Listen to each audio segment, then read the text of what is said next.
Doorway to Serenity. Ethan and John sat in the warm sand. They sipped their beers and stared out at the horizon, lost in thought. Waves lapped at the shore as the gray concrete pilings of the pier loomed overhead, casting long shadows down the beach. Ethan broke the silence. "You seem better." "Better?" John said. "You weren't doing too good after she died," Ethan said. John smiled and finished his beer. "Yeah, I feel better." "That's good." Ethan pulled another beer from the cooler and passed it to him. "You're not gonna ask why?" John said. Ethan shaded his eyes to watch the wet-suited surfers bobbing in the blue-green water. John had been drowning in guilt over how he'd left things with his mom. They'd barely spoken the past few years, and in the end, John had refused to see her before she died. After the funeral, Ethan had watched from a distance, waiting to see if John would be strong enough to pull through, or end up drinking himself to death. Caring about people makes you weak, Ethan shrugged. "Xanax? Therapy?" "Nope," John chuckled. "I've been trying to figure out if I should tell you. You won't believe it." Raising his eyebrows, Ethan said, "Try me." "After Mom died, I spiraled. I took pills, I drank, but nothing helped. I lost my job. My stepmom finally threatened to kick me out if I didn't straighten up." "I remember," Ethan said. "Then I heard something from a friend of a friend. A way to change things. It sounded completely crazy, but I had already lost my mind, so why the hell not?" John looked at Ethan. "Fucking thing worked." "What worked?" Ethan said. "The doorway." Ethan blinked. "The doorway?" "Look through the center of the pier. See how the lattice set of pilings looks like an open door into the sky?" John said.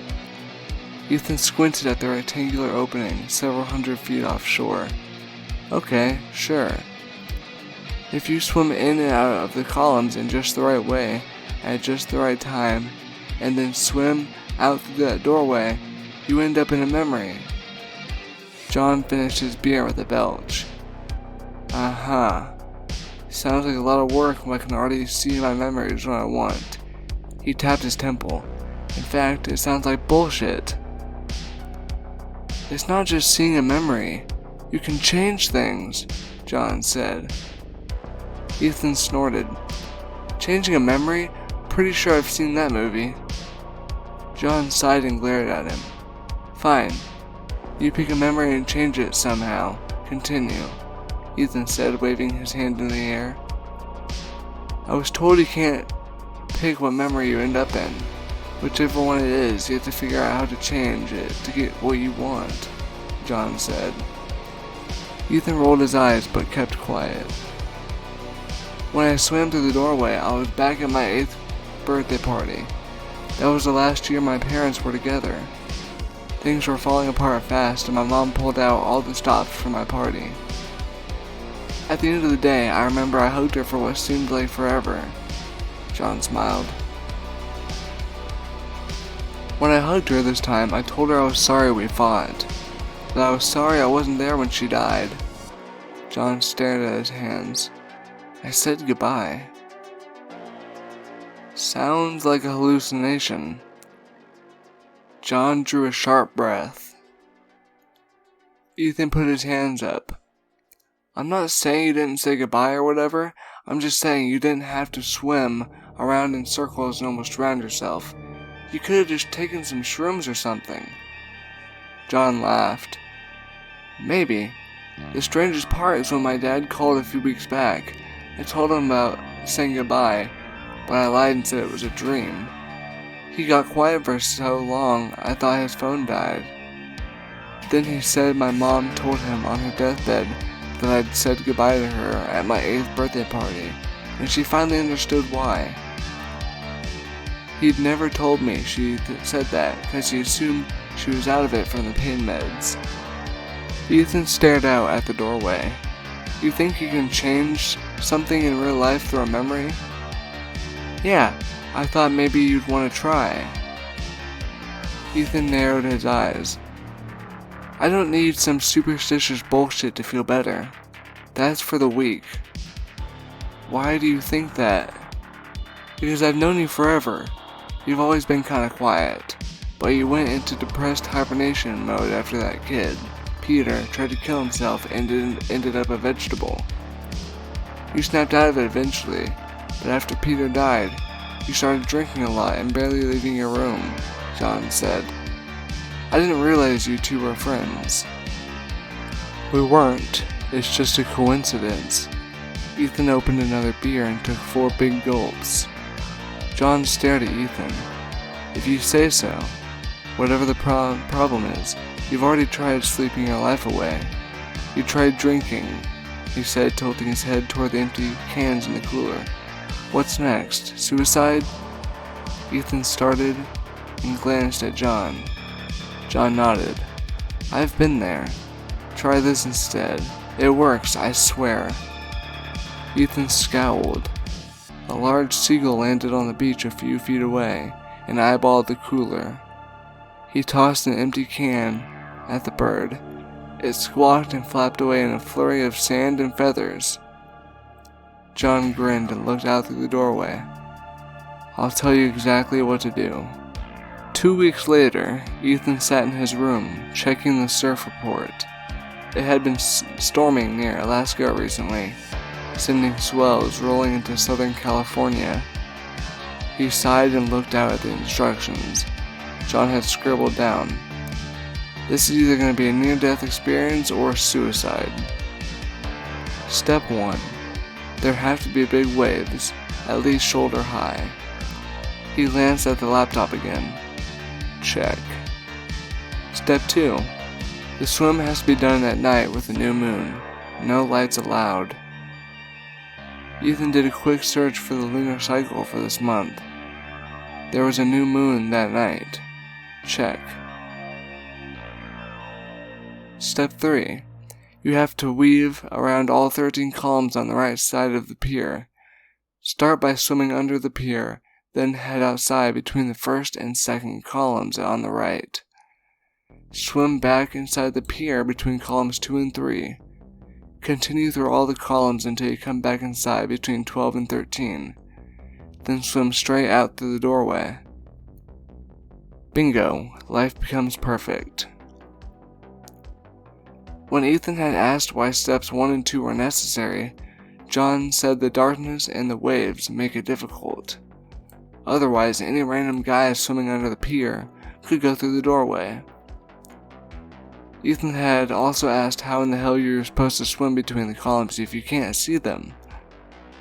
John had put one arm out in front of him and closed his eyes, saying, "You have to feel for them." Ethan rubbed his face. "This is stupid. You can't change the past." He sighed and reached for his beer, but stopped short of drinking it. "I'm probably gonna die." He barked out a hollow laugh. "I'm too weak to live. Who cares how I die?" Ethan stood under the pier as a brisk breeze blew in off the water. The waves crashed against the shore in regular sets.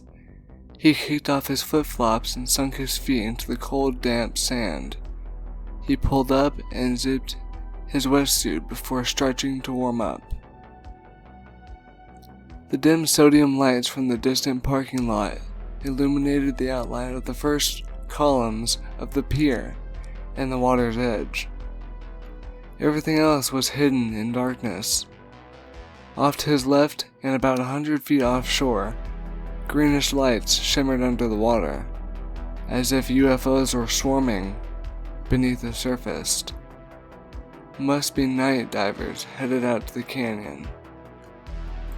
He walked to the edge of the water and waited for a lull.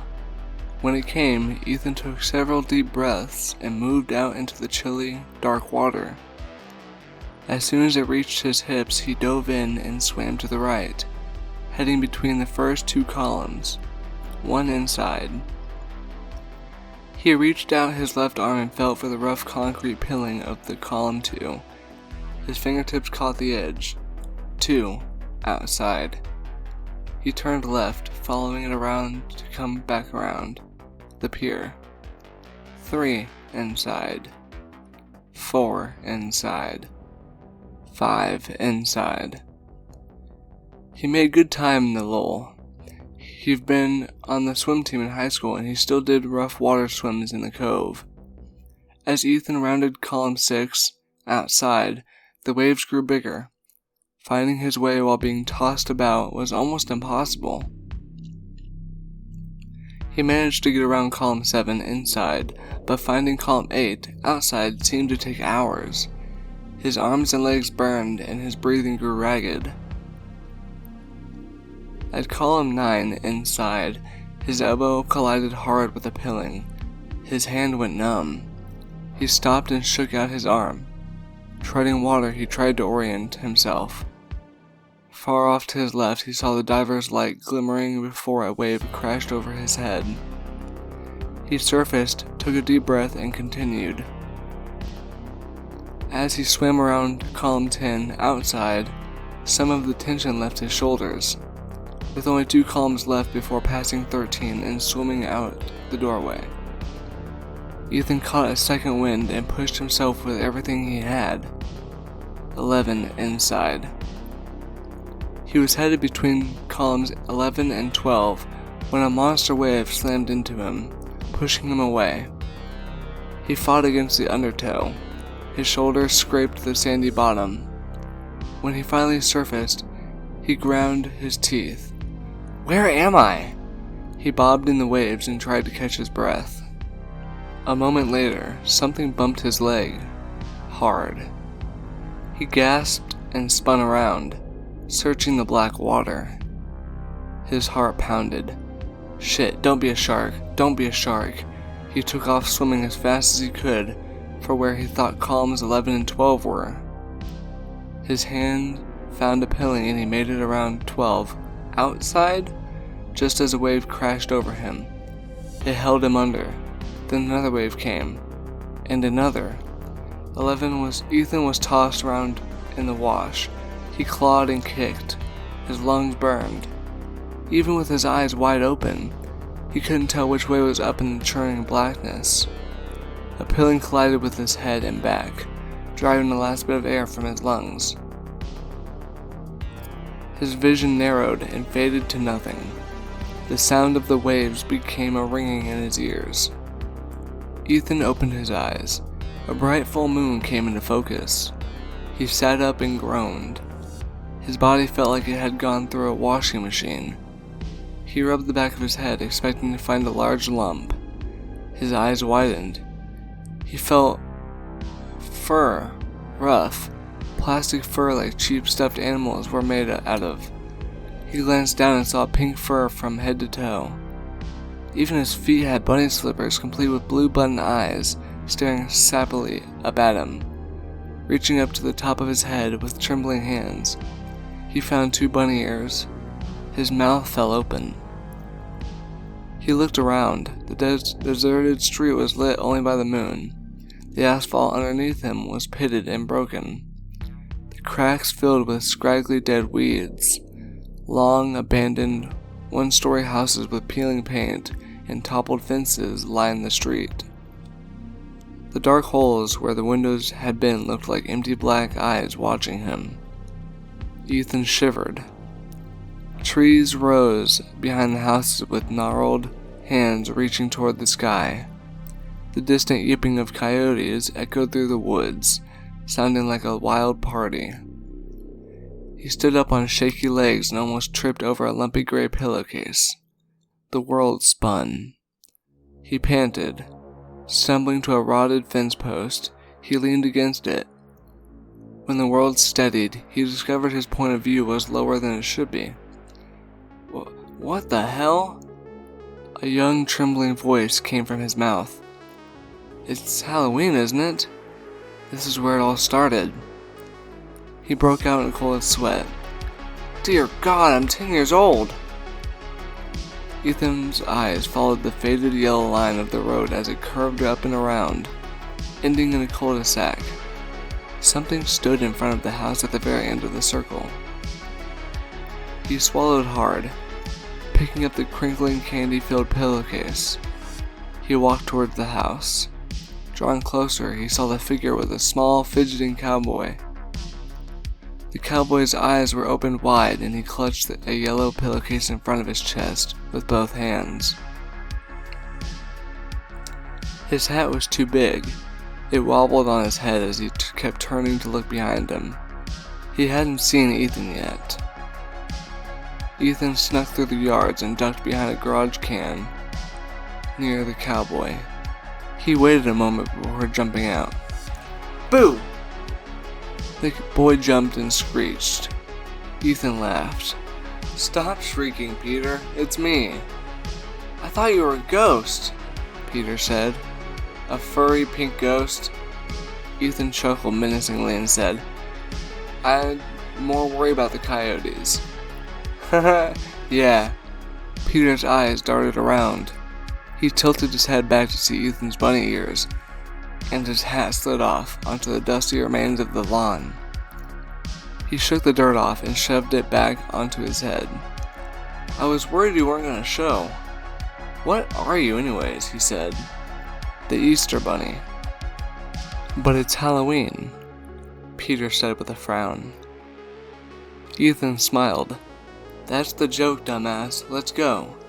He pulled a small flashlight out of his pillowcase, clicking it on. He moved between two houses towards the woods. He knew exactly where to go. Peter scurried to catch up. You sure this is gonna work? He walked so close, his shoulder kept bumping Ethan's. Quit being a baby, and yeah, this is gonna work, Ethan said. Peter had been the shy kid in school. Over the years, Ethan had watched as he'd gotten bloody noses or black eyes almost every week without ever once standing up for himself. Peter had been weak. This year, when they turned 10, Ethan had told Peter he knew a spell to help him get stronger. Ancient magic his grandma had brought home from the old country. To do it, they'd have to go past the abandoned houses at the end of town to a clearing in the woods. It had to be done under the light of the full moon on Hallows Eve. So, what's the spell? Peter asked. I told you, it's something my grandma did for me. That's why I'm so strong. Ethan pointed at Peter's pillowcase. Did you bring the stuff I told you to? Peter nodded so fast his hat almost fell off again. He opened the pillowcase and said, chicken bones, a very sharp knife, twine, dried sage leaves, a lighter. Ethan nodded, his bunny ears flopping back and forth. The woods were silent except for the sounds of their feet crunching dead leaves. A large twig snapped somewhere in the woods and Peter jumped. He walked faster, his head swiveling around. I can't wait to eat all this candy. Where did you trick or treat? Did you do the math homework? It was hard. I'm getting hungry. Peter chatted for several minutes. Will you shut up? Ethan hissed. Peter snapped his mouth closed and nodded. After 20 minutes, Ethan reached out and grabbed Peter's shoulders. Peter yipped. Ethan rolled his eyes. We're here, he said, pointing to the clearing. He clicked off the flashlight. With the moon almost directly overhead, they saw everything in sharp detail. Tall weeds swaying in the breeze, a fire-charred canyon oak at the far end of the clearing, a large barn owl resting on one of its branches. The owl hooted softly and fluffed its feathers. Take off your shirt and lay down over there, Ethan said. Peter shivered. It's freezing out here. Fine, I'll go home then. Peter jumped. Don't, I'll do it, as he tilted his head down to unbutton his shirt. His hat fell off and rolled into the clearing. Eyeing the tall weeds, he said, Think there are rattlesnakes in there? Ethan sighed. He grabbed Peter's pillowcase and pulled out the magic items.